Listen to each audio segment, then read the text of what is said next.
आणि यानंतर वळूया पुढच्या बातमीकडे। राष्ट्रवादी काँग्रेसचे ज्येष्ठ नेते शरद पवार यांना प्रकृती अस्वास्थ्यामुळे पुण्याच्या रुबी हॉल रुग्णालयात दाखल करण्यात आलं। पवारांना खोकला आणि श्वसनाच्या त्रासामुळे रुग्णालयात आणल्याची माहिती आहे। या संदर्भात डॉक्टरांनी पवारांची प्रकृती स्थिर असल्याचं सांगितलं। दरम्यान सुप्रिया सुळेंनी स्टेटस ठेवून शरद पवारांची प्रकृती उत्तम असल्याचं सांगितलंय। दरम्यान उपमुख्यमंत्री सुनेत्रा पवार, पार्थ पवार, जय पवार आणि त्यांच्या पत्नीनेही शरद पवार यांची रुग्णालयात भेट घेतली।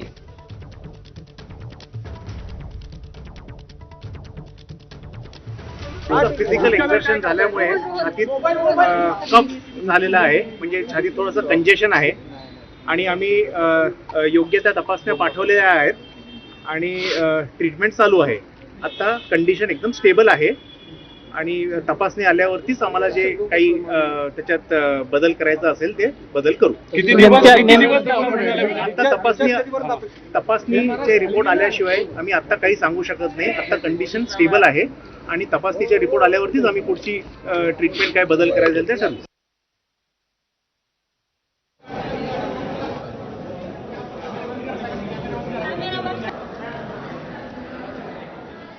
गेल्या 12-13 दिवसामध्ये फिजिकल स्ट्रेस म्हणजे तुम्ही बघितलं असेल, पवार साहेब स्वतः बऱ्याच ठिकाणी जात होते, लोकांना भेटत होते, त्याच्यामुळे थोडासा स्ट्रेस आला आणि आपण ज्याला कंजेशन म्हणतो म्हणजे कफ हा थोडासा काही प्रमाणात तिथं झालेला आहे।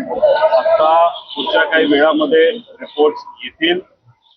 माझ्या अंदाजाने इथंच 1-2 दिवस ठेवलं जाईल आणि गाडीली त्यांच्या प्रायव्हेट गाडीली मुंबईला साहेबांना त्या ठिकाणी नेलं जाईल। त्यांना कृपा करून इतर पेशंटच्या हितासाठी इथं कुणीही गर्दी करू नये। कदाचित आता या ज्या काही सगळ्या घटना झाल्या त्याच्यामध्ये बराच स्ट्रेस हा झालेला असू शकतो त्यांना, पण मला विश्वास आहे की त्यांची तब्येत ठीक होईल आणि आमच्या सर्वांच्या प्रार्थनाही त्यांच्यासोबत आहेत, आमच्या शुभेच्छाही त्यांच्यासोबत आहेत, त्यामुळे निश्चितपणे ते अतिशय नीट बरे होतील।